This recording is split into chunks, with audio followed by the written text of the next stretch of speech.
the sun dips low in the palmetto sky. Friday night's calling and the towns go quiet.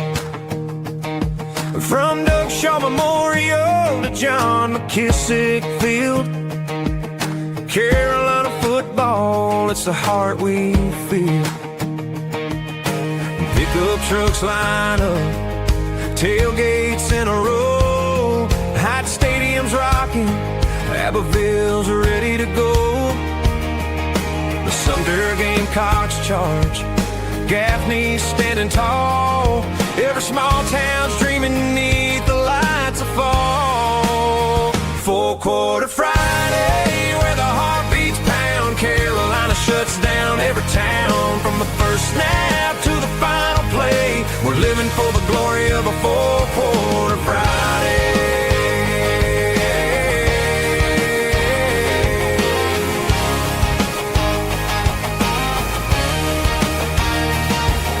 In Gilbert, America, the bleachers fill with pride. Cheerleaders shout, the band's playing, no one's staying inside.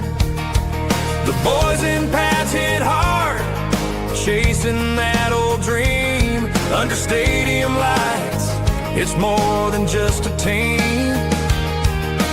Mamas clutch their programs, daddies yell the calls, grandpas talk of legends in these hallowed football halls.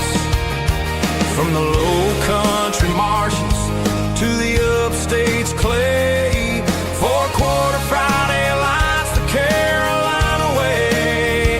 Four-quarter Friday, where the heart beats pound, South Carolina shuts down every town. From the first snap to the final play, we're living for the glory of a four-quarter Friday.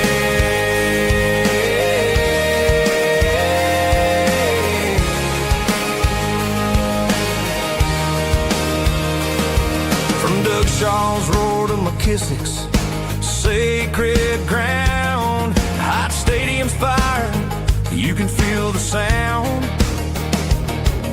Sumter Gamecocks fly, Gaffney holds a line, J-Mo run the dang ball, we're screaming for a sign. Rivalries burn bright, the clock's ticking down. On four-quarter Friday, we're the talk of the town.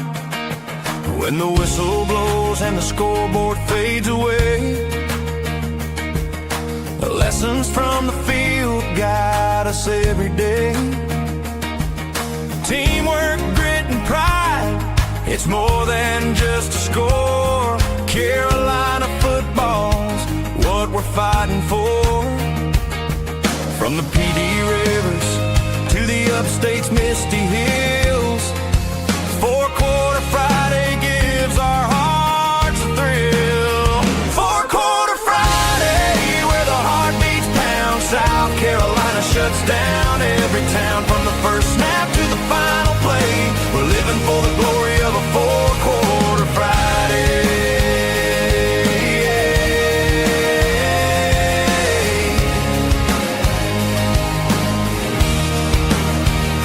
So here's to the Palmetto boys, giving it their all on a four-quarter Friday.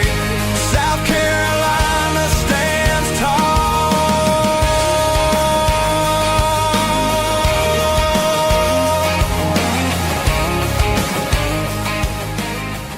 Welcome to Four-Quarter Friday, part of the Chief Sports Network. Talking South Carolina high school sports every Friday morning, and proudly presented by the South Carolina Athletic Coaches Association. With weekly appearances from coaches, players, and media around the state. Let's go!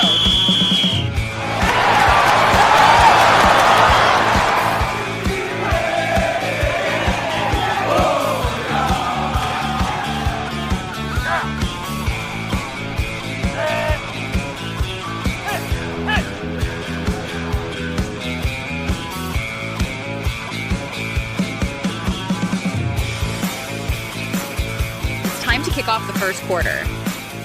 Happy Friday!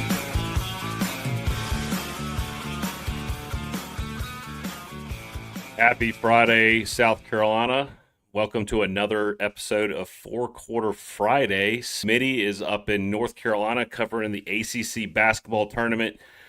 We just finished up with South Carolina High School League basketball play last weekend in the CLA. We're going to be covering a lot of those games, recapping some of them. We talked about that last week. Prior to the game starting, we got Coach Trent Robinson on from the Westwood Redhawks to come on and talk about his program and having a state championship in their under their belts now. And Smitty, we're going to be talking with Prep Hoops South Carolina girls side, Akiem Bailum, and Diamond Prospects Cory Welch coming up to start talking about baseball because now we're switching. But how you doing this morning, Smitty?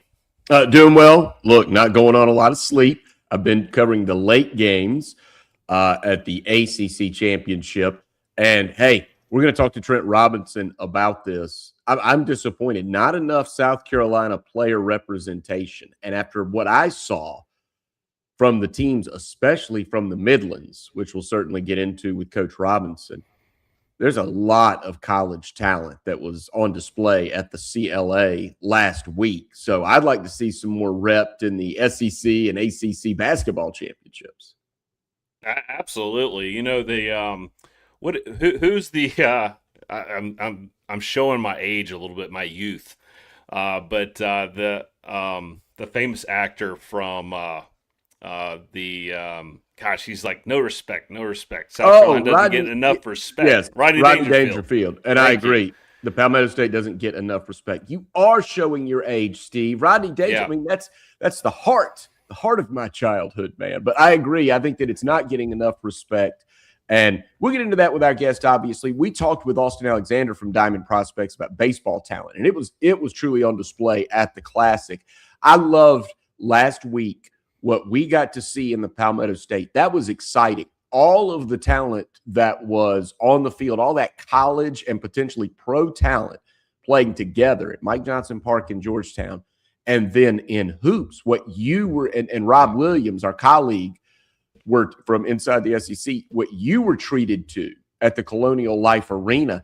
And not only was there a lot of talent on display, those games were great. Those were last minute. You had furious comebacks, big time rallies, shot making, coaching decisions. That was just an awesome crucible of talent and grit and teams reaching their destiny and reaching their peak. And you got to take it in at the CLA. It was an awesome atmosphere. And I'm with you. You and I have talked about it. And we're going to get into it with coaches as we move on. I don't think there's enough representation on our state teams across the board, considering the level of high school talent, the players that you saw. Those kids can ball. I want to see more of it on the college floor in our state. Yeah. And speaking of comebacks or rebounding from slow starts in some of these games, Westwood High School, as we bring Coach Robinson on here, they started out in the first quarter down 20-10 and rebounded to take the title back home to the castle. And Coach Trent Robinson joins us now. Coach, the nets have been cut down. The Westwood community has a new set of heroes to celebrate. You're joining us this morning. Have you got any sleep this week? Have you had time to process what this meant for your kids, the school, and your career? Well, first, thank you guys for having me, man. This honor. I think this is a great thing to have and just be able to come and talk about it. But the answer to your question is like a double-ended question. I have a 1-year-old, so I don't ever get sleep. I don't ever get much sleep. But to answer the question, the last week has been crazy. It's been from the school, the community, to people want to do stuff for our kids, to interviews and podcasts of me talking about the great season, the great kids I have. It's been whirlwind. But I mean, it's as a coach, it's what you want. Like, we complain about being tired, but like, the kids been enjoying every second of it. And as a coach, I just sit back and smile. Like, everybody asks me, has it hit yet? I said, well, 2 things has hit. I mean, I have 7 seniors, 5 of them, 4 years ago, I was a JV coach. This is my 3rd year as varsity coach. So 5 of them played for me at JV their freshman year. So I was their only head coach they've had at Westwood. So that's hit. I'm like, wow, I won't coach them anymore. And then the other thing is just when I see the kids, I'm like, okay, it hits me that, they got to end their career on a positive note. But I think have I really only got to sit back and reflect and, enjoy the moment? Not really, because I've been trying to make sure, everybody's where they need to be, banquets, interviews, talking to our principal, talking to our AD, getting ring sizes, shirt sizes, and then going home at 4:00 every day and trying to enjoy a moment with my daughter and my fiance. So that's awesome, man. Well, let's dig into the season. Let's recap it a little bit. Obviously, the news is out now. DeMarcus Thomas and Jaden Cruz just went off. Jaden had 23 points. DeMarcus had 26 points. Both of them were 9 for 10 from the free throw line. And I remember watching that. I was just like, this is such a treat to see a team come into the clutch and sink free throws. I mean, you're not being guarded. Let's make these things. Like, it's one of the big sticking points with coaches. And you mentioned, I believe, with maybe Lou Bezak after the game that in your first matchup with Greenville, hats off to them, by the way. What a incredibly coached team, incredible run they had as well. But you mentioned that your team didn't shoot the free throws as well in the first matchup. How big was that for y'all? Yeah, I mean, it was huge. First, like I said, give a big shout out to Yerrick Stoneman. So as much know, he was at Ridgeview around the time I was in college at College of Charleston. So I don't know if people pay attention, at the beginning of the year, especially in the, around from 16 to 19, it's always some tropical event going on in Charleston where we had to evacuate and come home. So he always opened the gym. We would go play with him every morning. So hats off to a great coach, a great program, the way he turned around from, being at Ridgeview, going to Oak Hill and coming back and being there, man. These hats off. We talk a lot, so that's a good coach, a friend of mine. But yeah, man, when we played them the first time, we went 10 for 25 from the free throw line. So it was, our initial game, or we played them the first time. So, we have, a lot of people talk about Jaden, DeMarcus. I have 3 other guards that play high level, high temp. And then my 4-man is he started for me at the 3 last year. So we used him at the 4 a little more this year because he was just a lot more skilled. But so when we played Green first time, man, we saw they full court pressed a lot of people, matched up man to man. So that was, I think, game number 9. I don't think before that we've seen man to man. Every team wanted to zone us out. So we were super excited, man. We were like, okay, we could finally. Now, with the other games, eventually we would get a lead and teams have to run man at the end. But when we saw that, they were man, we was like, hey, we're about to have fun. We're going to get what we want. And at halftime, I told my head, said, we're getting everything we want. We just can't make free throws. At the end of the game, we lost by 5. I said, hey, you guys got what y'all want. Y'all wanted teams to run man. We got to free throw line. Just didn't knock them down. So I think that was a huge testimony to this season, because last year, I think as a team, we shot, and this is going to sound bad, we shot probably under 60, 50% from the free throw line last year. It was really bad. So that was a point of emphasis over the summer.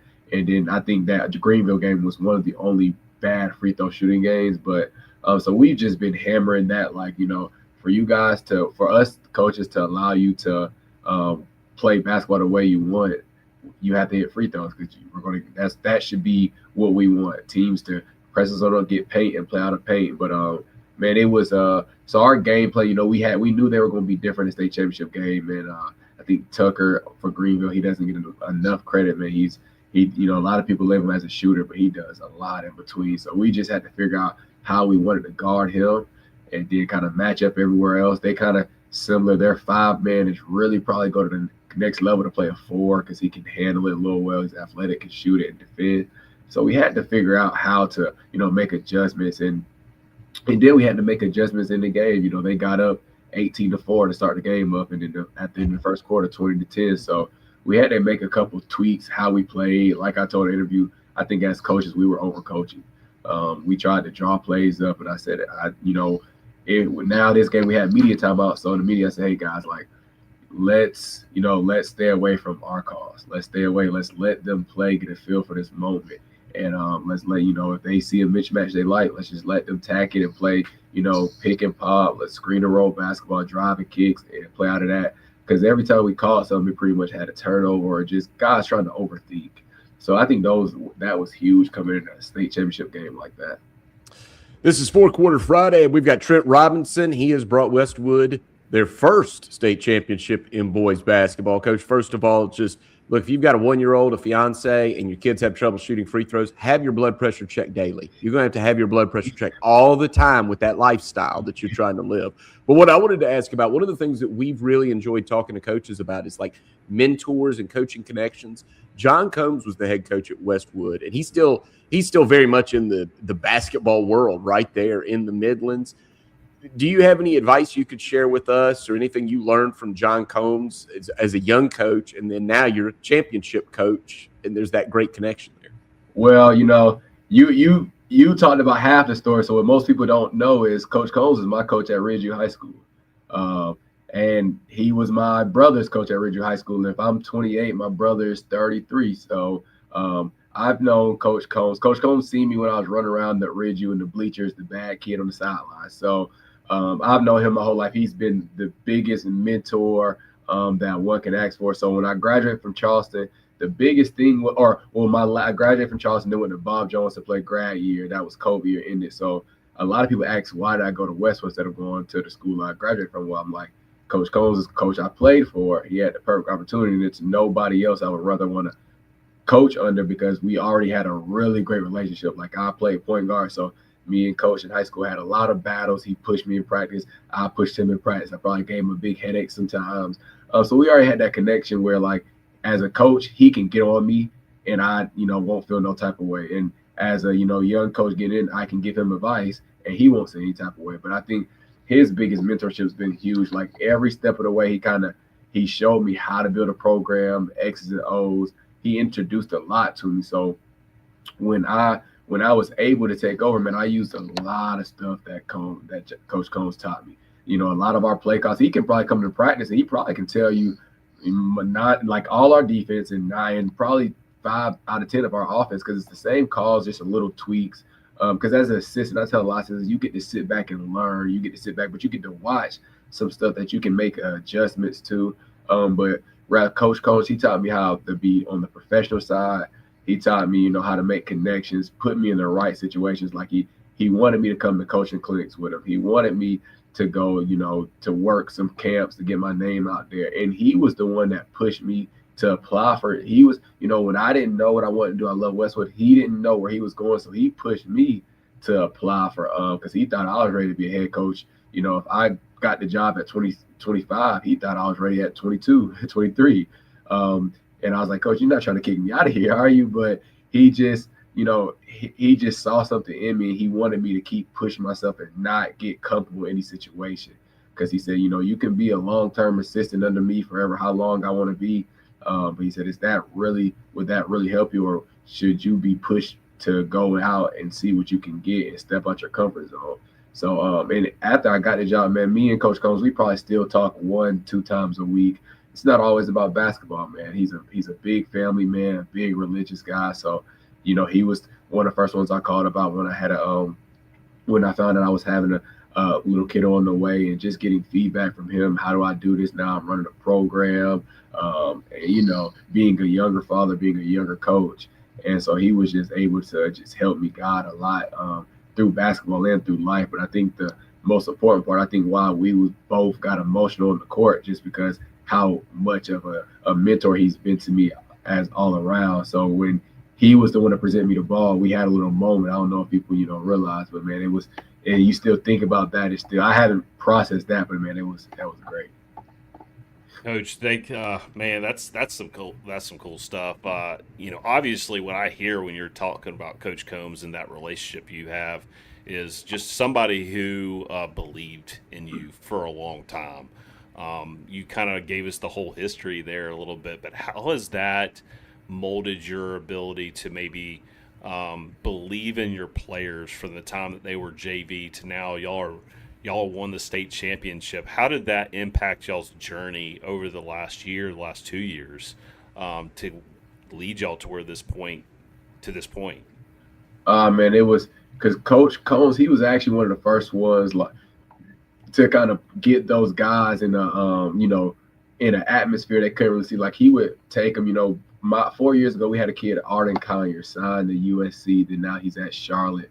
I think this year he, even led the American in 3-point percentage. But so he would, some of these younger guys, he would take them to these live events with college coach over the summer when they were freshmen, because he was like, they need to see this stuff early. So just kind of him staying on me like, hey, like, you're a varsity coach and we care about varsity. Like we need these young guys. We need you to develop these young guys so they can be ready.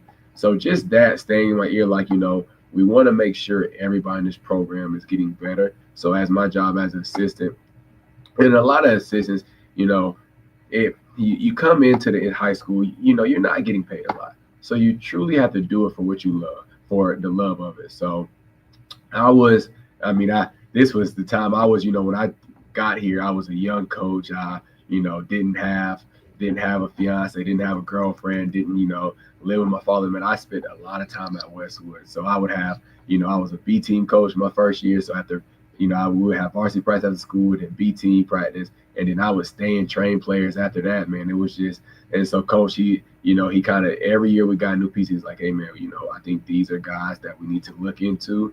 So we knew when we got this freshman group, my senior group, when they were freshmen, we knew they could be special because number one, and this doesn't mean much, they won their middle school championship. They've been playing together for a while. So, and they all chose, we can speak realistically, Ridgeview was the hot school around that time, but they all chose to make a commitment to come to Westwood when, a lot of people from Ridgeview wanted to go there. And, so we had to cherish that. We said, man, this group can be special if they stay the course. And as, they were seniors, as juniors, they struggled. As when my first year we took over, I had a player named Tavares Bell, and he was just a gamer. So my first year we was able to go 22-3. So a lot of, like DeMarcus, he was a sophomore that had a lot of playing time. He was my sixth man. But Jaden Cruz, what a lot of people don't know, he was on JV that year. As a lot of Jaden Cruz only played varsity 2 years. So fast forward to their junior season, I remember having a conversation with Jaden, and I was like, I said, hey man, I think you could really make your mark being a defensive player. Your long arms. Like Jaden came in high school 5'5", 5'6". A lot of people don't know that. He's 6'2", 6'3" now. So I said, man, I think I'm going to really test you. I'm going to push you. I said, pretty much this summer, you probably going to play more than my returners just because of your defensive ability. So I said, now you have to use that to now create offense, because he's been such a looking for an offense the last 2 years. And then, we had a hot start our junior year. Then their junior year, then, we reached a bump in the region play. We went 4-8. 4-8. It was tough. That's part of the time I missed 2 games because my newborn. Then, we had some, had a death in the program from a, parent for a booster club. So, we really struggled the mental block, and we still was able to push to the third round. But, the start of this year, those guys, they came as like they want to end high school how they came in, and I was champion. So I told them, I said, if that's what y'all want, we're going to do things a little different this year. Everybody's going to step out their comfort zone. And, they bought in, they truly bought in, they trusted me, and their parents trusted me. And that's all you can ask for as a head coach. You never know you're going to win, but all you can ask for is good kids and great families that's just going to trust the coach to, everything won't be perfect. Yeah, before you joined us, Coach, Steve and I were discussing more college players, more college exposure. I want to see more of these Palmetto State players because, sometimes we hear there's not big-time talent in this state on a yearly basis. But, boy, in the Midlands, what was on display at the Colonial Life Arena and all the championships that came out of the Midlands, of course, you're not far removed from a collegiate career at the College of Charleston. So tell me, what do you see on the court, and what is it? Where's the disconnect? Why aren't we getting more players to our state programs across the board? I'm talking about everybody, because a lot of our state programs don't recruit heavily inside the Palmetto State. I think right now a big thing is the transfer portal, but I think right now a lot is because we have undersized guards. But I think you got to trust. one thing I do, I love watching undersized guards, man, from Kimball Walker to Shabazz Napier to Ryan Boatwright, man. As Pierre Jackson. So I've always told my players to study smaller guards, but I think that's the biggest thing because we have a lot of players, but a lot of our South Carolina players, end up maybe going D2 just because we have 5'10", 6-foot guards. But I think with the right opportunity, man, South Carolina, we can play. Now I think the state's getting bigger as a whole. He has some big kids, but it's always guys in the row. You always have guys that sneak out and end up in the NBA from South Carolina. Just like I played with Jarrell Brantley. People that go get better because one thing about South Carolina, the training culture is really crazy. Like people really train and really work hard around here.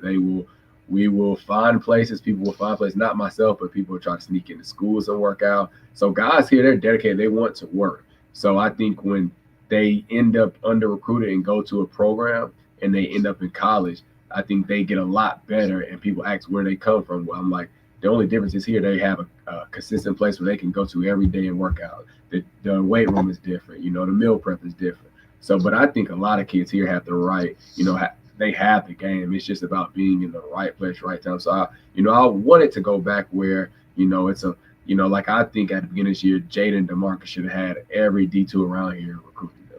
I think it was, kind of tough that Jaden didn't get his first offer until, maybe 2 months before the season started, and DeMarcus got his first offer in the middle of the season. I just didn't agree with that.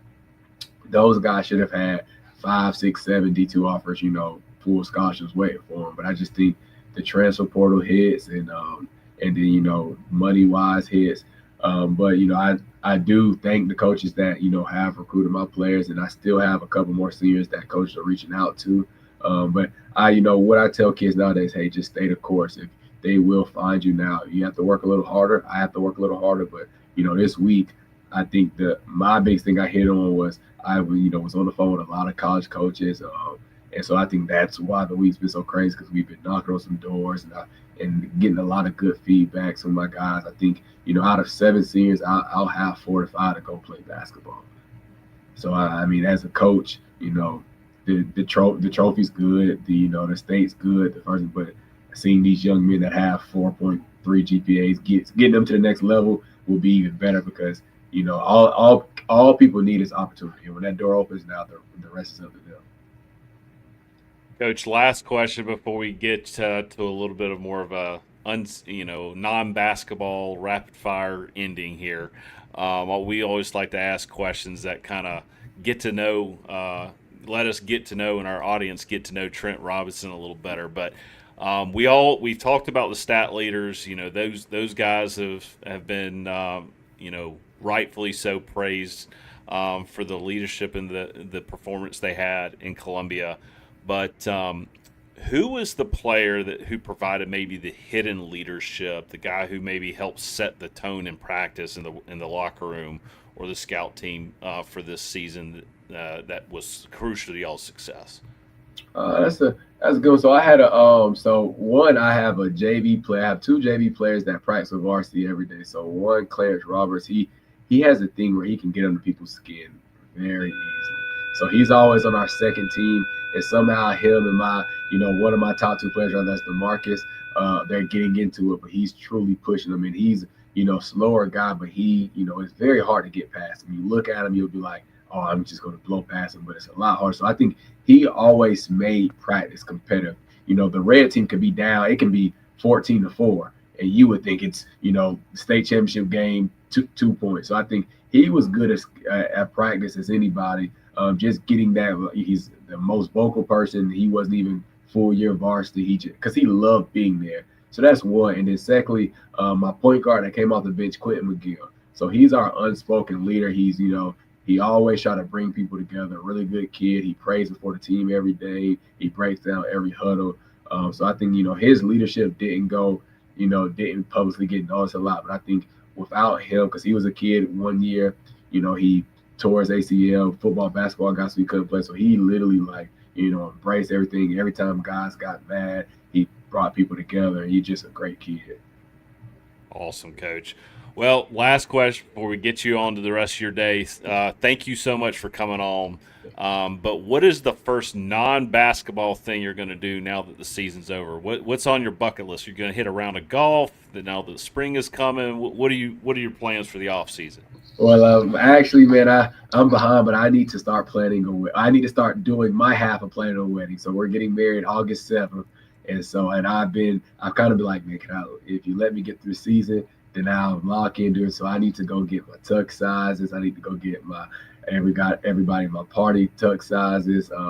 And then my assistant coach, Demonte Jacobs, I'm in his wedding that's in May. So I need to go get fitted for his by, probably the next week or so, or I'll be behind. So just doing those things. But I think that is the best. Like, I got to take my daughter to the park last week. So that's been like the peaceful, just seeing her run around is like, it's so much you do with her and my fiance. You don't really think about basketball. You're at like a ease. So just taking care of that stuff, man, and getting breaks, trying to stay out the gym, which is kind of hard with my AAU ties, but doing that. I think I may go up to Charleston next week.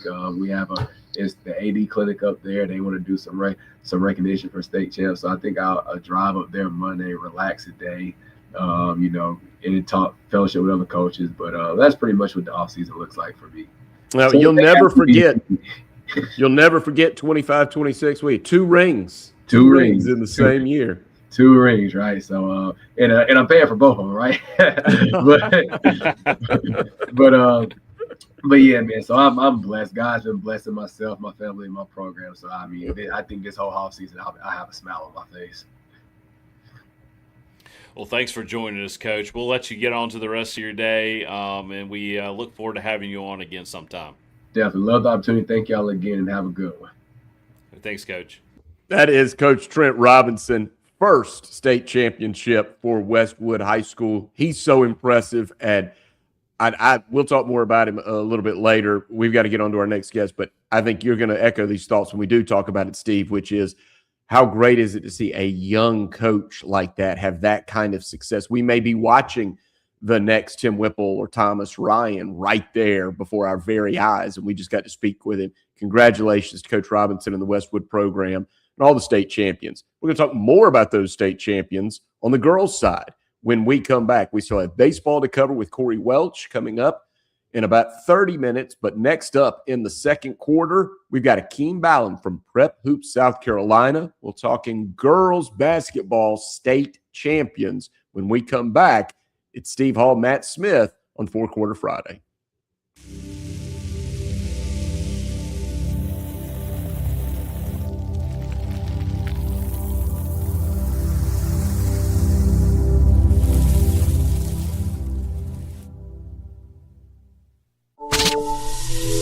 Football season.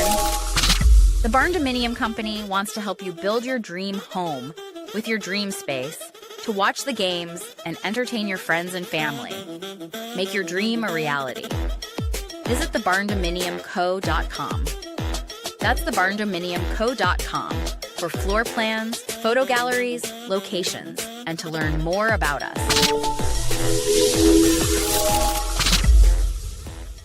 Oh, man. The building is on fire. Emergencies and accidents happen. When you're in the middle of a fire or water event, all you want is for things to return to normal as soon as possible. Resto Pros of the Midlands is with you, guiding you through the process and working with you to get your home or office back in working order. They'll answer your questions, discuss procedures, and can act as your advocate when it comes to processing your insurance claim. RestoProsMidlandsSC.com. Open 24/7 when you need them. Quality that is guaranteed. When playing sports, you want a coach that will fight for you. At Hewitt Diamaduros Law Firm, we've got your back. Whether it's personal injury, insurance disputes, negligence, or wrongful death, our team delivers exceptional legal services that makes meaningful difference in the lives of the individuals and families we work for. Visit hdlawsc.com. hdlawsc.com. Hewitt Diamaduros, we're on your team.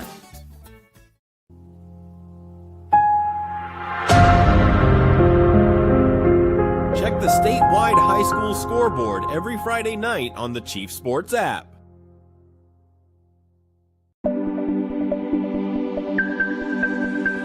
tuned into the state of South Carolina's weekly high school show, Four Quarter Friday, hosted by Matt Smith and Steve Hall, part of the Chief Sports Network, and proudly presented by the South Carolina Athletic Coaches Association. Keep believing, no plans on leaving, even if we have a losing season.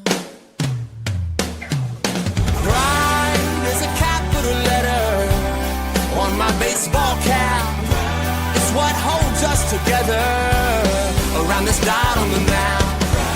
Now it's the color I bleed in the stitches and my stitches and my stitches and my stitches and my pride is a capital letter on my baseball cap.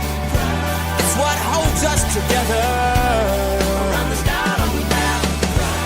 It's the color I bleed in the stitches in my shoes and my jacket matching pride.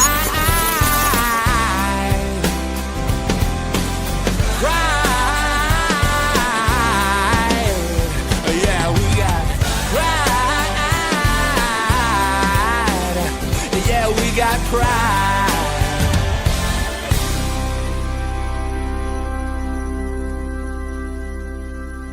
Welcome back to Four Quarter Friday. Matt Smith and Steve Hall are here with you. And when we talk girls hoops, especially championship level, we've got to bring in Akiem Bailum from Prep Hoops, South Carolina.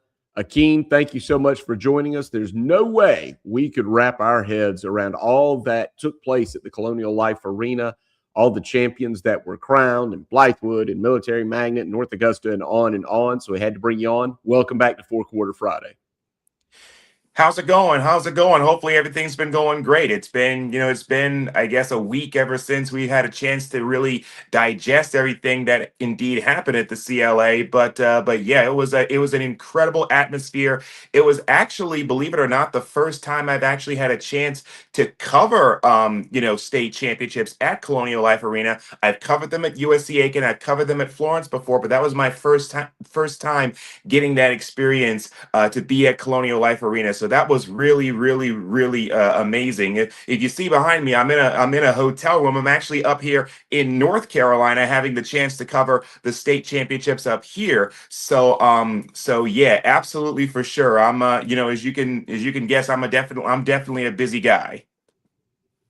Akiem, thanks for joining us, man. Like, golly, you're doing North Carolina too. I mean, you just love girls hoops, man. That's why we have you on. This is the second time we've had you on, so we really appreciate it. It was a privilege to watch you work in Columbia at the CLA. This guy works his butt off to bring coverage to girls hoops in South Carolina. Now that we know North Carolina, so let's get through these games because we got a lot to talk about, Akiem. Let's start off with the 2A girls. Landrum holds on to win after a furious offensive start to the game. They went to a 20-10 lead. 20 out of the first 45 points came in that first quarter. Tell us what you saw, and of course, I'm sure you're going to talk about Delaney Caldwell, the sophomore for Landrum.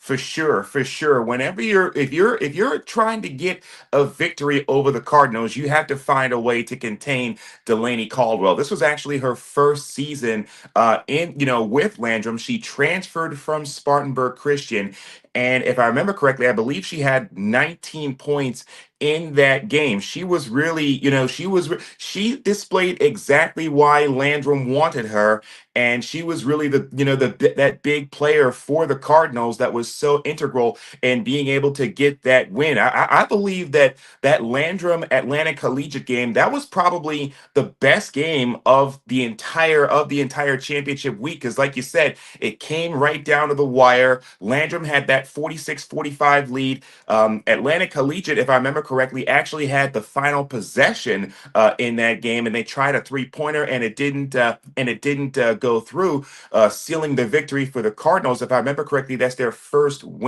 state win in their history for girls basketball. So yeah, definitely huge for Landrum. But I feel like we shouldn't necessarily take away anything from Atlanta Collegiate. I mean, this was a school that was only founded just a couple of years ago, and the waves that they have made in the realm of girls basketball throughout South Carolina have been massive. So I feel like I feel like this is a program that we can definitely for sure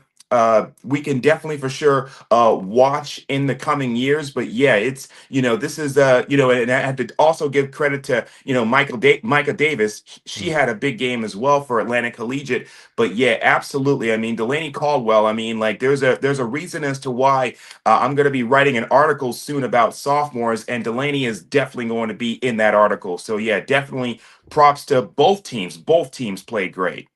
Yeah, and that's one of those. Go ahead, Steve. No, go ahead. I'll go ahead, Smitty. Well, all I was going to say is, that's kind of, as you said, newcomers and splashy, but the rest of the weekend I thought was defined by programs that we anticipated being challenging for state championship. I mean, you've got, I was just looking, Blythewood repeated, and Walhalla repeated, and Berkeley repeated. So it's just that it's so interesting. You had that dichotomy of, okay, these are the new kids on the block, and then there was some big bullies there as well that just, did what you anticipated them doing when you started covering them way back when, early in the season. And it's very interesting because going into state, one of the things that caught my attention was the fact that 5 of the 6 teams, when you look at the classifications, 5 of the 6 teams that had won state last year in Florence were back for more this year at the CLA.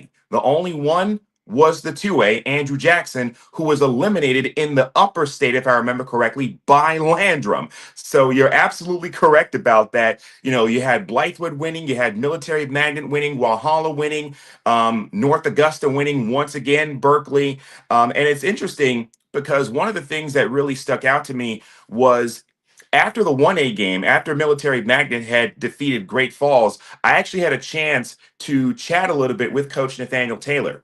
And he actually told me just how much this had meant to him. He actually told me that, because of all of the, because it had become a question of where state championships were going to be year in and year out, that he was actually afraid that he would never get the chance to win a state championship at Colonial Life Arena. Remember, it was in 2019, 2020 when they started this big time run, when Military Magnet really began establishing itself as one of the top teams to beat in the 1A realm.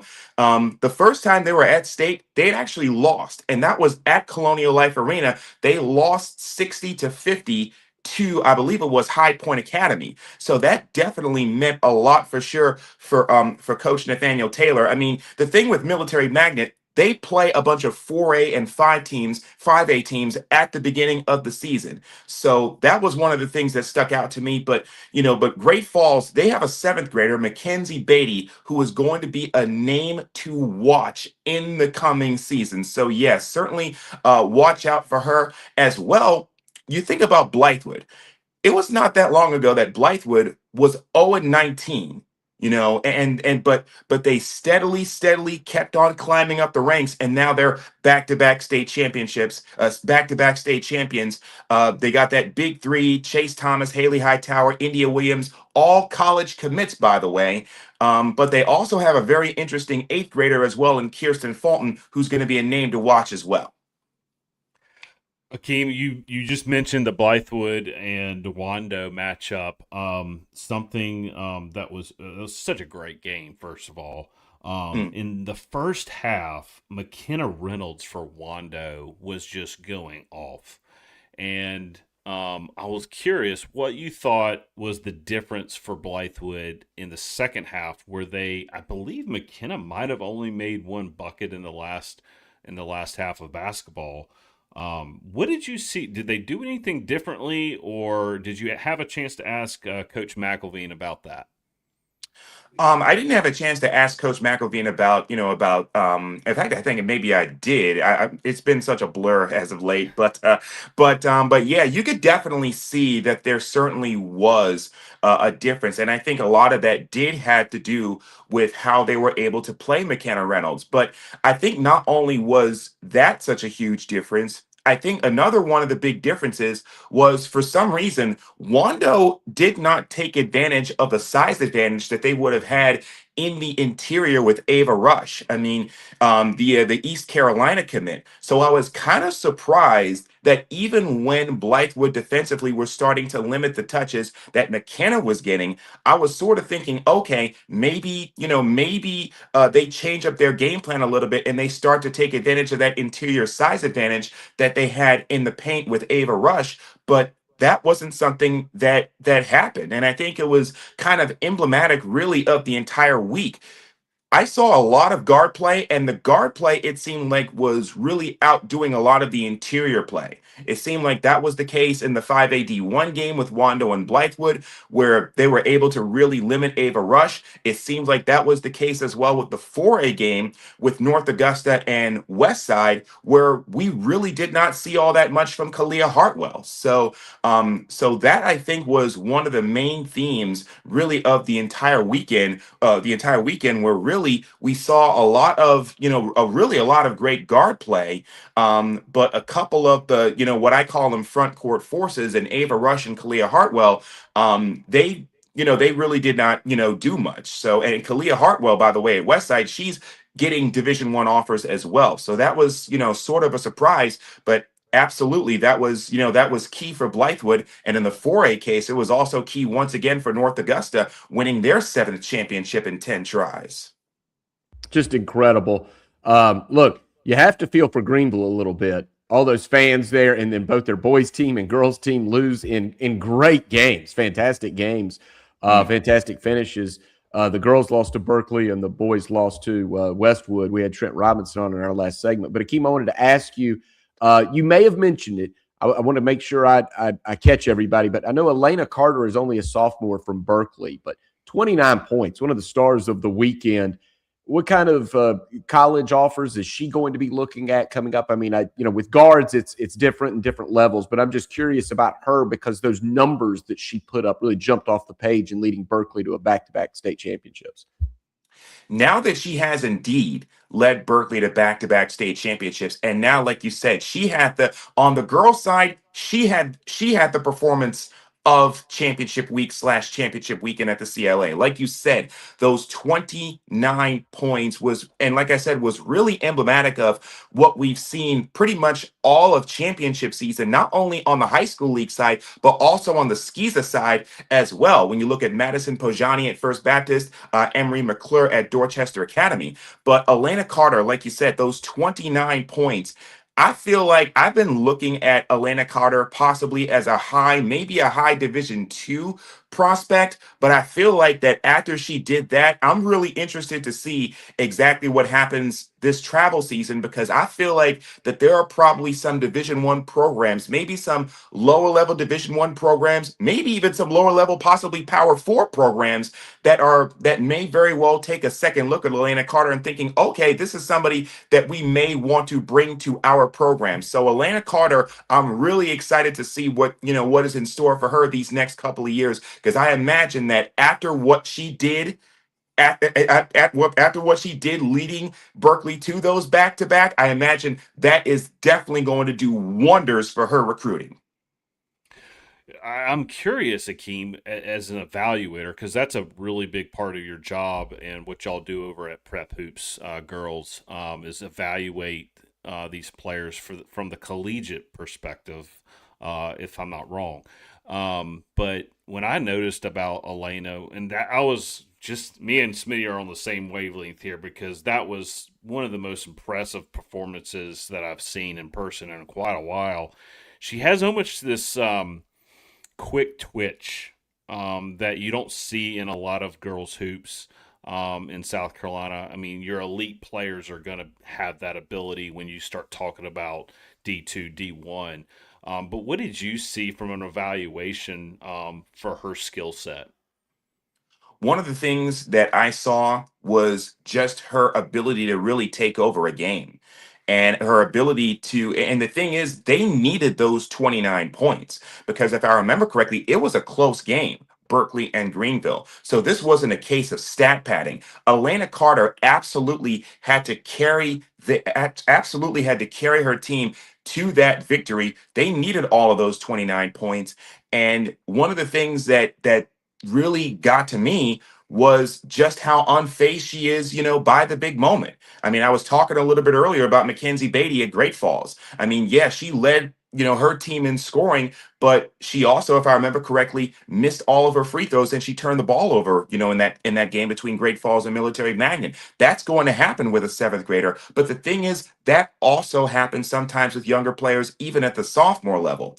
But the fact that Elena Carter looked like a seasoned vet out there overall and was able to do it against top tier competition. I mean, Greenville coming into the season was one of the favorites to win 5AD2. When you look at how stacked that team is with Ava Owens, Michaela Asenian, who had transferred over from Powdersville. That was a big game, and that was a huge, that's really great competition for Atlanta Carter to really showcase her skills against. And I imagine we'll see that more, on the travel side. But yeah, you're absolutely right. That ability to change directions, that ability to be able to score at will, that ability to be able to just, do so many of the things that these college coaches are looking for. Those are all huge attributes for any player to have. And those are going to be big reasons as to why I think that, her recruiting status is definitely going to take a huge step in that right direction. Absolutely. Akeem, let's move to the Walhalla Keenan game, because if there's any school in the state, and there's several, that is known for being a powerhouse in basketball, it's Keenan in Columbia, South Carolina. But Walhalla beat them 70-58. And I don't know that I really saw that coming, but from the very first quarter, I saw how good of a team Walhalla was. They passed the basketball very, very well. What was so difficult for teams playing against Walhalla this season? What was so difficult, like you said, is the fact that they have, they're one of the best coach teams in the state with Coach Byron Winfrey. But the thing is, really, with Walhalla is what makes them so difficult to beat is they have kids that absolutely can go off. I mean, you look at Bailey Cannon, you look at Cammie Roach, you look at Miley White, you look at Ashlyn Frick, who, if I remember correctly, she's a junior and she had a 20 some odd point game as well in that state championship against Keenan. But like you said, they play team basketball. And when you have a team like that at the, especially at those higher levels, when you have a team like that that's able to play team basketball, but yet you have kids that are able to score at will, it can go off. That's the type of thing that can really make a team like Walhalla really difficult to beat. And it's exactly why they were able to go wire to wire, if I remember correctly, as the top ranked 3A team in the state. That was the big thing with Walhalla. But with Keenan, and I'm with you. I was thinking that maybe that was going to be a little bit of a closer game. I mean, it was if I remember correctly, you had Taylor Lee Sutton, who was, of course, leading Keenan, another one of the top sophomores. Like I said, sophomore play was really the theme of championship season. But yeah, that's what's so difficult about beating Walhalla is that they have a good mix, of really talented players, but also they share the basketball very well. And when you have that, there's a reason as to why they're now back-to-back state champions and why they were able to, accomplish something, with Walhalla athletics that hadn't been accomplished since the 1950s. So that's a big thing, for Walhalla up there for their athletic program. But yeah, shout out to them as well. I mean, there's a reason as to why they're so difficult to defeat. I'd like to hear Akiem Bailum joining us from Prep Hoops, South Carolina. Who impresses you as a coach? Because as you talk about these programs, and you just went over a lot of players in the last three answers, and obviously a lot of those players have returned and they're growing.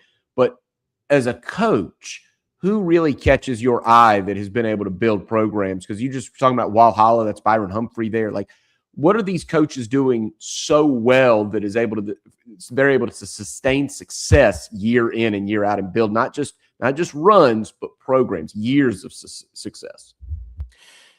I think the main thing is two things. Number one, they're able to really get in players, transferring from other schools. I mean, and North Augusta definitely sticks out to me with Coach Al Young. And that was another one of the things that that got to me was, in that North Augusta West Side game, one of their top scorers was, if I remember correctly, was Azaria Sapp. She had transferred from nearby Aiken. And if I remember correctly, she was the best player at Aiken. And I talked to Coach Young after that, and I asked her about Azaria Sapp. And one of the things that he said to me was, oh, she's really been able to, to be a sponge and really been able to, integrate herself in terms of, how they do things at North Augusta, because how they do things at North Augusta is going to be different from how they do things at Aiken. That's why they've been able to win 7 state championships in 10 seasons. So I think that's a big thing as far as like being able to get those transfer kids. That was the same thing, obviously, that worked with Landrum with Delaney Caldwell. So I think that's one thing, but I also think another thing is, really getting these kids to buy into team culture. And that can be difficult to do, really, on not just the girls' side, but also on the boys' side as well, because you have some kids that are thinking primarily about, okay, they're thinking, about travel ball and they're thinking about recruitment. But when you look at the perspective of it from a college coach, or even a high school coach, who's going to be, those players that are thinking about, becoming part of a winning program, who are winning players. It's one thing to put up winning stats. There's lots of kids all over the place that know how to put up winning stats, but who are those that are winning players that do the little things that don't necessarily always show up on the scoreboard? I think those are things that certainly a lot of coaches definitely look at, because a lot of that, it goes past what you see on the stat sheet. Akeem, a few last questions here before we get you out of here. As we know, you still got a lot of hours to put in. But if you could pick, I know this might be very difficult, but who is the top guard, or actually, let's say top three. Let's say top 3 guards coming back to play next year, that have a chance to lead their teams to a state championship next year. Top 3 guards that have a chance to lead their team to state. Um, when I think about it, I definitely have to start with Kaylee Lucas, the 2028 at South Point. I mean, they've been so close yet so far these last few years, that you have to believe that ultimately South Point's time is coming. And the thing is, it's one of those situations where with South Point next year, Janiah Cunningham, who's their big, she's going to be a senior. So I feel like I don't want to say now or never, but it's one of those situations. It's, kind of, getting to that point with South Point, pardon the pun, but it's a situation. I feel like, when I think about that team, you just had to think they're so close yet so far, but that North Augusta West Side, I guess you could say, duopoly at the top of 4A, and I think all of those teams are coming back to 4A. So yeah, that's definitely one that I'm certainly thinking about. I'm also very high on Taylor Lee Sutton. I mean, at Keenan, because one thing about it, if I remember correctly, I think that was her first time playing at state. And sometimes, when you're under those bright lights for the first time, I feel like that is, that can definitely be something that can get to some kids. And she had a pretty good game in that state championship game against Walhalla, even in a loss. So definitely for sure, watch out for her. And another guard that I'm looking at that 2030 Layla Singletary at Irmo.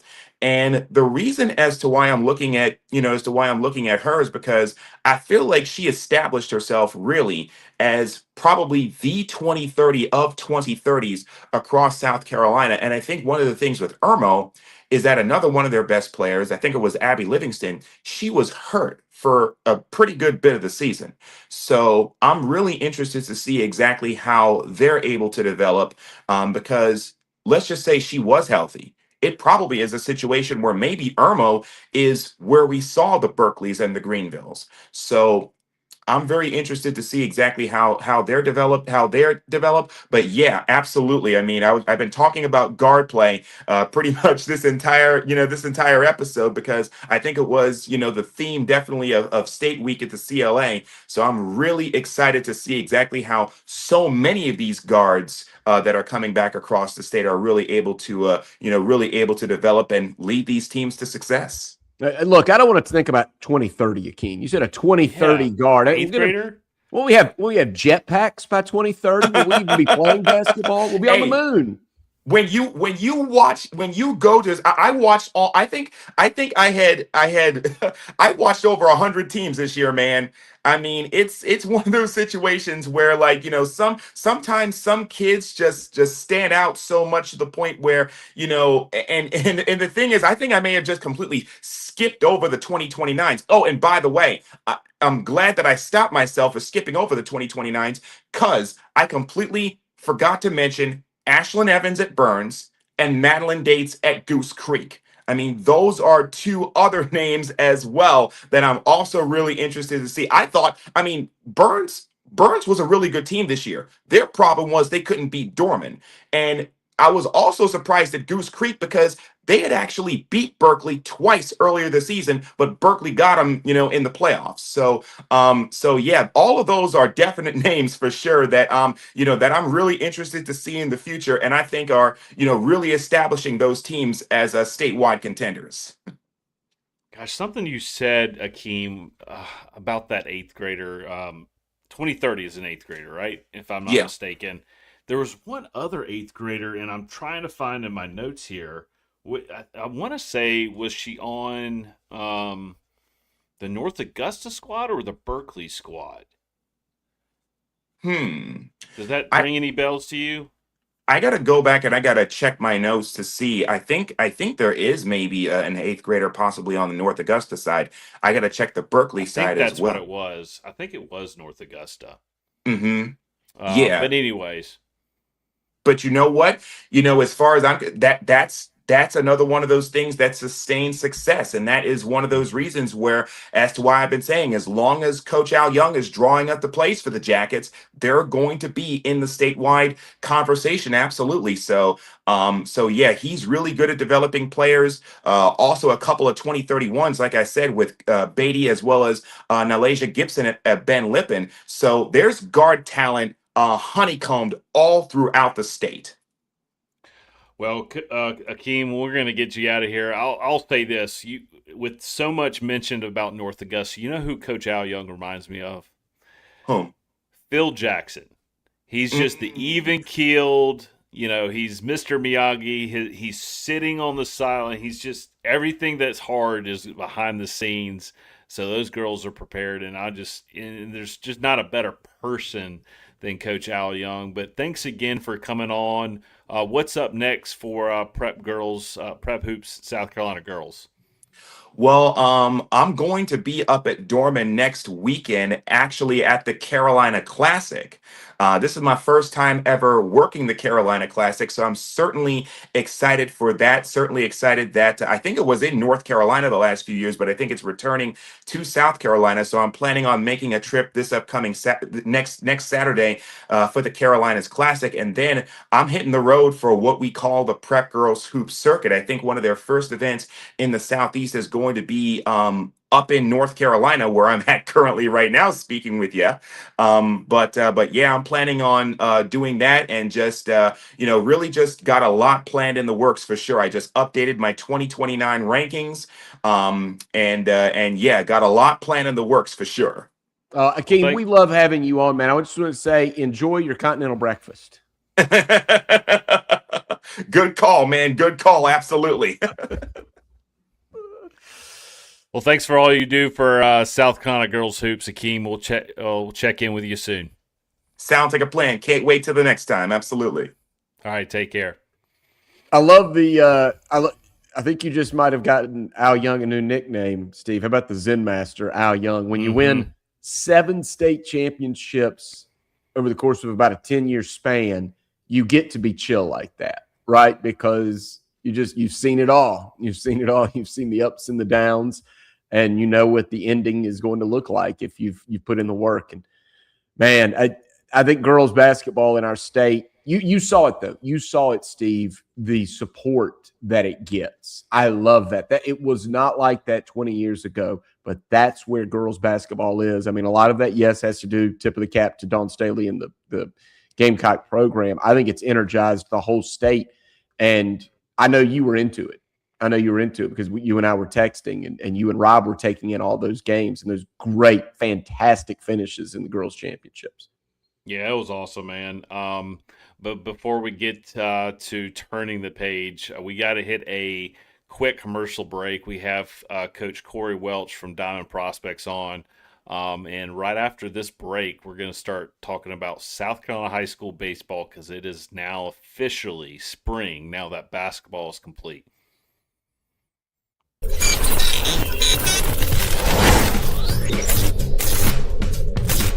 Palm Casual Outdoor Patio Furniture proudly supports high school athletics across South Carolina. If it's time to make your outdoor space the best it can be, with lifetime warranties and guarantees, visit one of our Palm Casual stores in Myrtle Beach, Bluffton, Somerville, or Mount Pleasant. PalmCasual.com. PalmCasual.com. Turn on the lights. It's Friday night.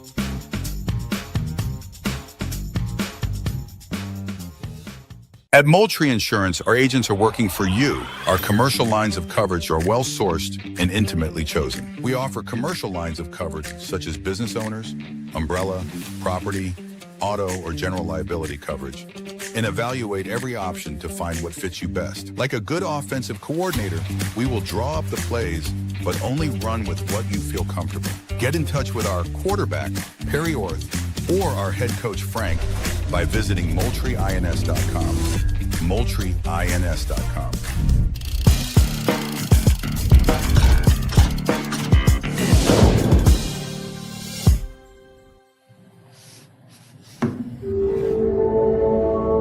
It's the Four Quarter Friday High School Show on the Chief Sports Network. Proudly covering high school athletics across the state of South Carolina with accurate, trusted analysis, in-depth interviews with coaches, media, and players, and quality information.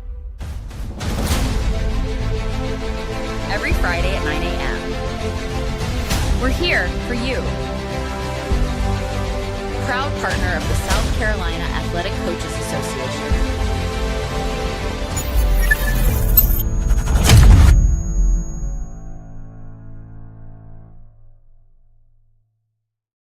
This is Four Quarter Friday. Matt Smith, Steve Hall, and we are so happy to bring in Cory Welch from Diamond Prospects. This is the fourth quarter now on Four Quarter Friday. I'm on my fourth cup of Java this morning because I was up late last night. I know, Cory, you're on the road all the time. Thank you so much for joining us. I was at the Classic in Georgetown, and that's in my backyard, and I loved seeing all the talent there, all the great teams, but there is absolutely no way that we can give the insight that you and Austin Alexander can bring us from Diamond Prospects. So thank you so much for joining us. And how did you enjoy Georgetown? Oh, man, I love it. I enjoy it so much, I'm going back next week as well. So you're speaking of the coffee. I grabbed one on the way in. You know, just we're on spring break up here in the upstate, believe it or not. So that means I got all the kids, but we're hitting the road and we're going to see some more baseball. Well, let's start right there in the upstate. Dorman High School, they win at the Classic. And coming in, we knew they had a lot of talent. They were one of those clubs that has a long lineup that, 1 through 9, they can hurt you. And you don't often see that, or don't always see that at the high school level. And there were a lot of college prospects around. But if you would zero in on Dorman for a second, tell us what you saw, and specifically from those players, some of the college prospects that are in that lineup. Yeah, and it's funny you bring that up because I was talking to a couple of the scouts that were there and things like that. And, 1 through 9, there's college players all in that lineup, just littered through it. It's as deep as the lineup as we have seen in a long time. And the way they rolled through the Classic, only allowing 2 runs in 4 games. I mean, I can't think of a team I've covered this closely for 10 years. And I know you guys probably know a little bit more, but in the last 10 years, I haven't seen a team dominate the event quite like that. Not just that, but also winning the home run derby, the sportsmanship award, and the base running contest, even on Saturday night. But, the guy that kind of stole the show for them was Palmer Hornick, the MVP. I felt like going into the event, even going into the championship game, I thought it was his to lose. And then even in the championship game to go 2 for 2 with a double and a couple of RBIs. I think he hit over 600 for the event. Friday, he had 2 home runs in that game.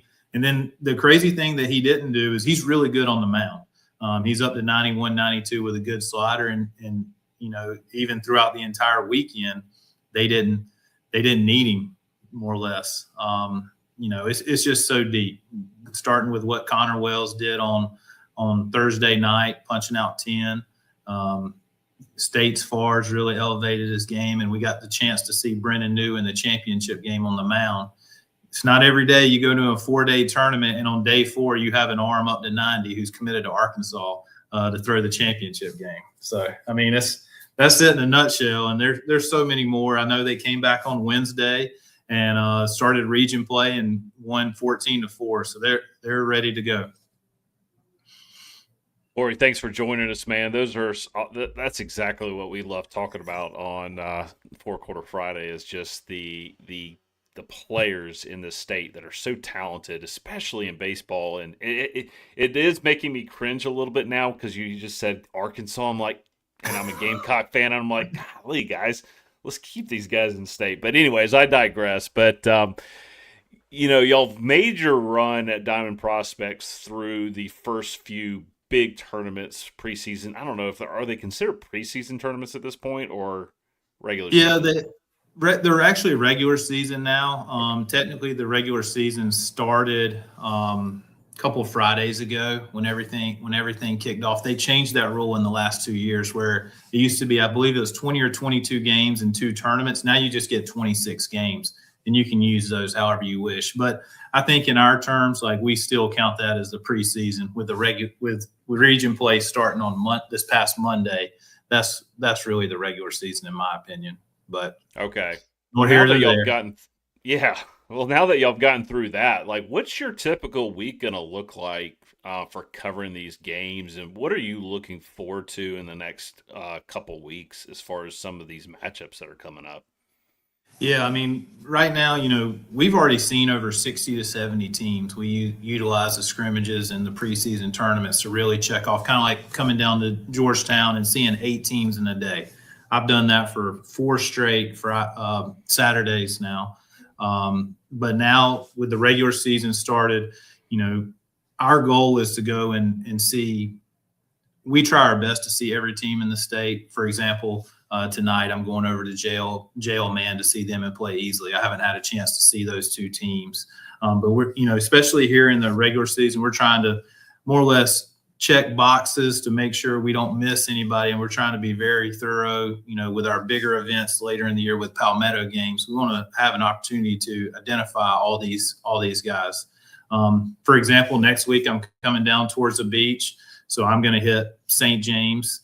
I'm going to hit Socastee and as they kick off region play in the coast as well. So we have guys, all over the state.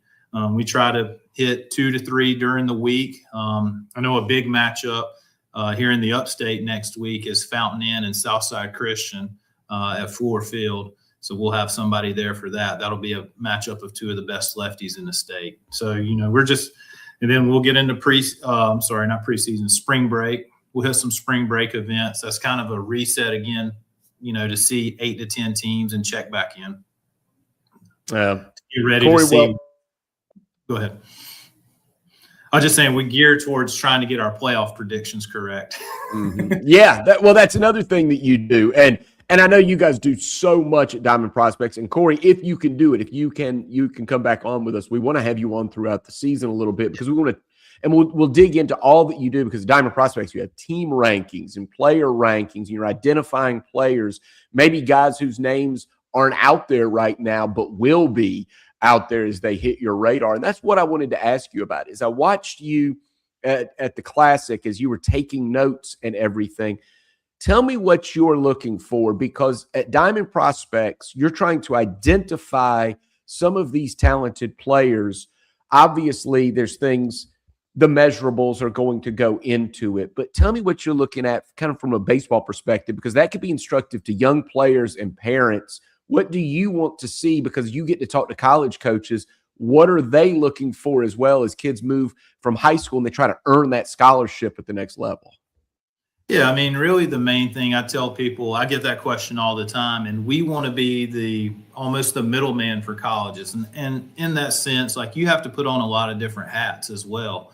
Looking at a Carter Nash, who's a freshman at Dorman, obviously, with the way the rules are now, not necessarily for college for them, but how, you put down those notes. And kind of one thing I do is I put down what I think, and then I go back and look at that for 2 to 3 years. That's how I feel like I kind of get better as an evaluator and see if I am right or if I am wrong and things like that. And then you have for example, a Braylon Dean from Dorman, who's an uncommitted senior that to me really jumped on the radar this past weekend with his ability to hit. So you have to, and you also have to look at it. You're evaluating, you have a Taj Marchand from James Island. When I look at him, he's already committed to Ole Miss. So I kind of put a pro lens on when I'm looking at him at that weekend, as opposed to an uncommitted senior who, I think could slot at a Division II or a junior college and things like that. So I get tons of messages after the event. I know once I got home, I didn't touch anything Sunday night, but whenever I got home Monday and looked at my notes to get prepared for the website, like, I was blown away at how many talented players were down there last weekend. In my mind, that might have been the most talented one. And it'll be interesting to see, you see it now, but then the big thing that you want to do is look back in 2 to 3 years and see what those kids, where they ended up, what they've done, maybe even further than that. It'll be interesting to see how many pro guys we may have had in Georgetown last weekend as well. Yeah, that will be interesting. When Smitty told me what the lineup of games and the teams that were in it, I was like, oh my goodness. I mean, that's crazy. Which was awesome to see the way the Classic had been able to honor Coach Mike Johnson in the first year since he's passed. So such a big person in the state of high school baseball. But at Four Quarter Friday, we want to highlight small towns as much as possible, because community is a huge part of what coaches and players are all about. And can we get a little bit of a breakdown, Cory, of what teams, what players you're excited about from the 1A level? Preseason rankings came out, and Johnsonville, Louisville, Latta, Lakeview, and Lamar were your top 5 teams. Is that ranking kind of staying around for a little while, in your opinion? Yeah, I think so. I think at the end of the day, I think Daniel Little at Abbeville, I know that may be a name you guys have heard in the past. They're going to be around as well. I know last week or earlier this week, Lakeview actually beat Johnsonville in a region opener. So that was interesting to see. And, to me, with 1A baseball, it's in the past couple of years, you kind of knew there was 3 to 4 teams that were going to compete for a state title. And I think this year, looking at it, there could be up to 12, some teams that are not even in the polls and things like that. And once you get to the playoffs, it's an interesting, I like the format here in South Carolina because it is double elimination. I know in some states it's actually single, but even if you get a favorite like a Johnsonville, Lakeview, Louisville, something like that, if you drop one game in that district, it resets everything, especially with the pitching rules and things like that. It really goes back to the depth of, you have to rely on that number 3, number 4, potentially number 5 arm to get you through. So it'll be interesting to see. I feel like in the Low Country in 1A, that's where the strengths are, that one region. But up here, I think Abbeville could have a say at the end. Well, going to 2A now, our boy Rob Bachnight at Batesburg Leesville, they capped off a state championship last week, or last year, excuse me. They were ranked number 1 preseason, and they played in the Optera Invitational. Give us an update on some of the big teams and how Batesburg fared against a lot bigger teams in that Optera Invitational, if you have that. Yeah, Austin was there, and I know that they knocked off Lexington on Saturday and had a couple of other big games. I think at the end of the day, it's great that they got to play in that event because it allows you, kind of like what I just talked about, they'll see the benefits of that where their back end arms and their rotation at early in the season have played high caliber teams. So they'll have a chance as well. Another team that I saw in 2A that's going to be strong is Clinton. They're poised to have a really good year. I got to see them in Mid Carolina over at Emerald a couple weeks ago. They're going to be good. And then Atlantic Collegiate, they're stacked with talent down there as well. So it's kind of a 5 to 6 team race in 2A. But hopefully, Coach Bachnight, I know they're looking to repeat, and they have a big time player in Braden Hallman who's committed to VCU that'll have a big say in how far they go in the postseason. Well, let's keep going up the ladder. Cory, you got to see Southside Christian, and they've got some big-time arms. I know that Bozeman has been kind of limited by his agent, which is not something I dealt with when I was coming up. My agent was not limiting me in high school ball. But what do you see with 3A? And if you could, along with that answer, because as Steve just mentioned, like 1A, it seems like there's this pocket in the PD, but in kind of the top schools, like you mentioned, Dorman and the upstate. So along with what's going on in 3A and Southside Christian, what about where you're seeing the strengths of the teams based on kind of geography in the state? I think in 3A, it's a Southside's to lose. They're kind of on a collision course with Oceanside.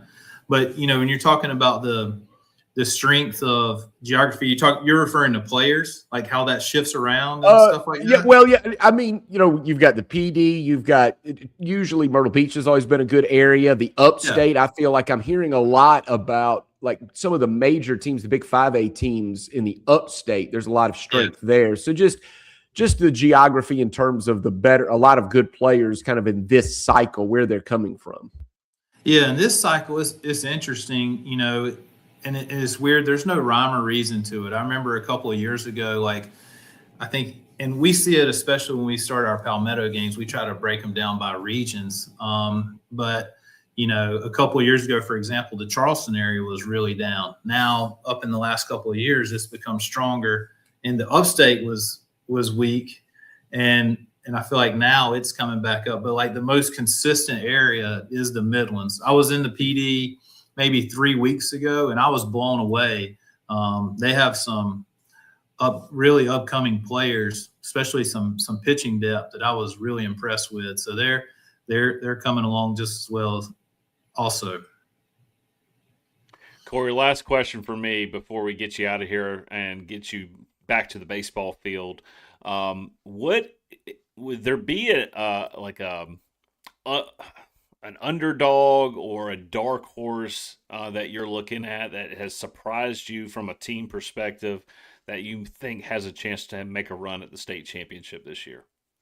Yeah, and it's interesting you say that, and some people across the state will call it an upstate bias, but if you look at what Burns High School has done in the last couple of weeks in baseball, they've played a third of their season already, believe it or not, just because I was talking about the games. They played in the Steve Sanders tournament up here last weekend, got rained out on Friday, so ended up playing 8 games in 8 days, went 4-0 in the Steve Sanders, and then came down to the Optera the very next day in Columbia and ended up winning that as well. That'll carry some merit whenever it gets to the postseason, and anytime you get weather and things start stacking. So for them to go 7-1 to win a premier tournament in Columbia, and then also go 4-0, I think the way they did that tournament, there was a championship game, but 3 teams went 4-0, so it became one of those tiebreaker deals. So for them to play 8 games in 8 days and to win 7 of them, that kind of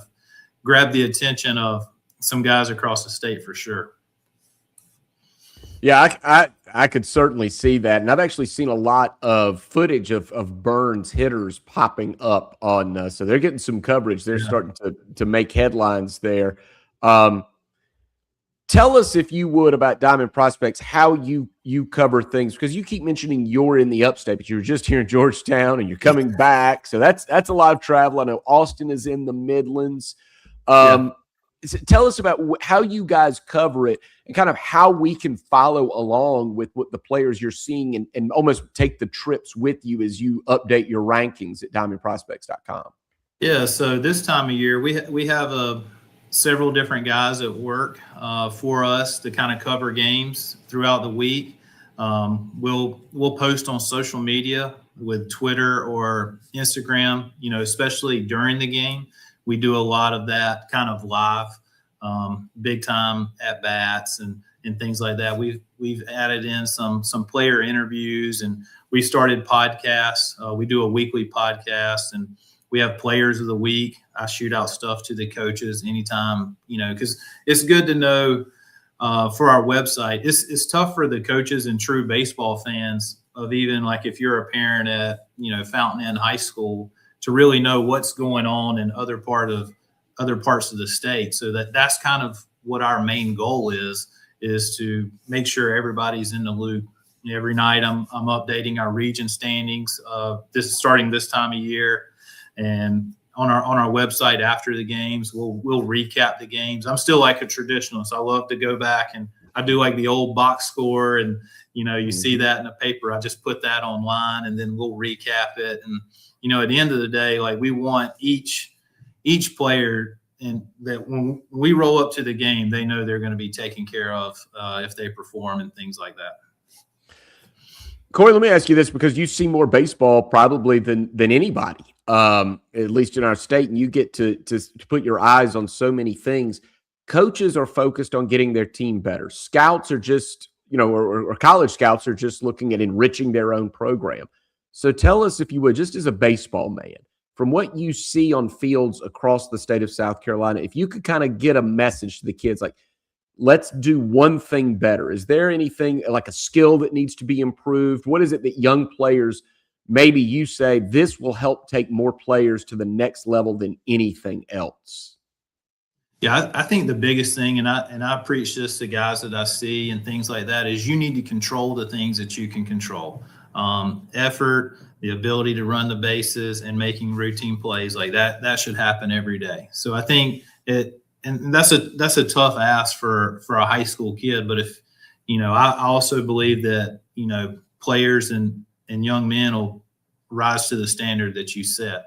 So if you hold that expectation of just playing the game the right way, doing the little things right, we talk about in baseball, like I truly believe there are baseball gods. So if you do everything the right way, in some way, eventually it will reward you.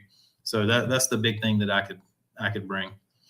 No, that's part of our religion in my family, is that if you do all the little things in baseball when nobody's looking, that the baseball gods will reward you long term. Like, that's our idea of karma, right? Yeah, that's right. If you go in and do the extra work and take the ground balls when nobody's watching, those are what are they? Ozzie Smith's the one that got the good hops, right? Because he was taking those ground balls. Yeah. Well, Cory, I appreciate you spending time with us. And please, I hate to put you on the spot, but please tell us you will come back, because as we mentioned, you're kind of a scout for us too. We're not going to be able to see every team, but you and Austin Alexander at Diamond Prospects will be able to do that. And what we want to do is celebrate these kids, these programs, and these coaches, and you can help us do that. Yeah, absolutely. I'm honored by the opportunity to be here. So anytime you would like for me to come back, I'm more than welcome to. I think we all want to talk baseball. So. Yeah. Especially this time of year. So. Oh, it's so good. All right. Well, thank you, Cory. Thank you so much. Absolutely. Y'all have a great day. That is Cory Welch, diamondprospects.com.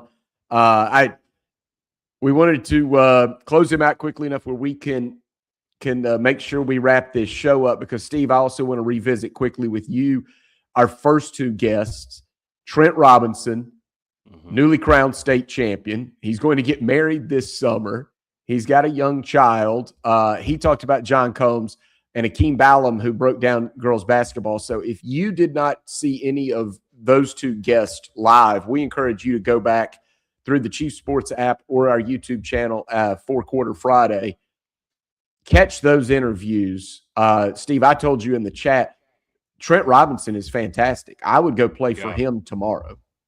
Yeah, it was awesome, man. And you can tell how big of a community guy he is too. And how big relationships are. And that was one of the things I was going to say as far as you asked a really good question to Cory there is like, what's the biggest thing that you could see kids working on across the state?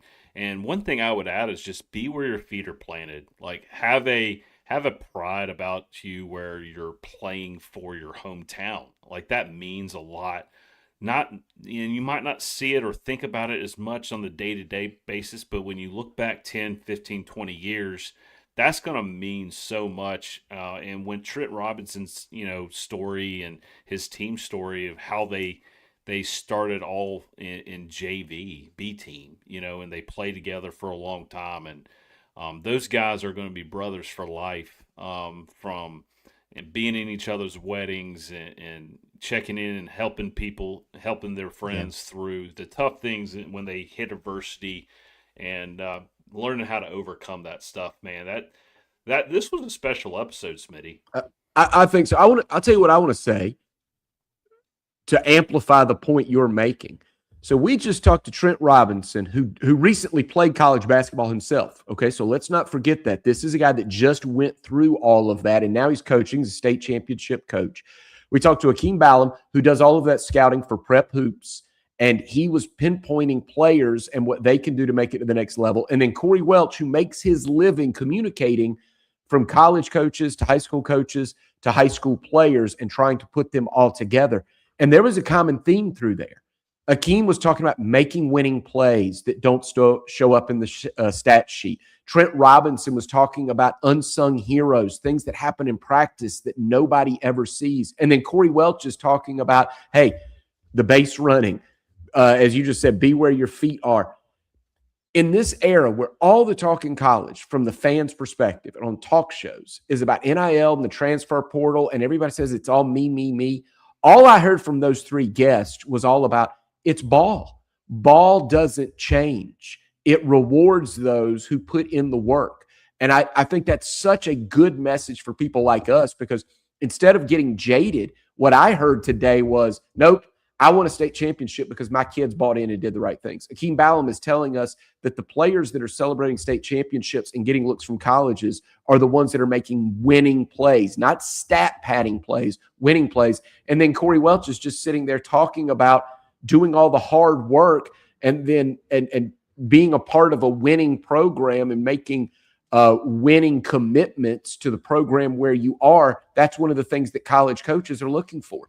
So I'm just telling you, you may think it's all about the me, me, me generation. We just heard from three people who see high school players every single day, and all they talked about was team, team, team.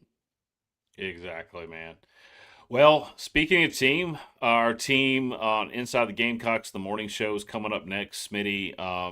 Just for everybody's realization about our podcast version on Spotify, JC Sherbert helps us with that, getting that uploaded every week. And so we're very thankful for all the work he does, and Jamie as well. From Inside the Gamecocks that supports us, and the entire team at Chief Sports Network. Thanks to Rob Williams for last week. It was a lot of fun hanging out with him. Not being the only guy there was a real joy. So, Smitty, any final words before we head out?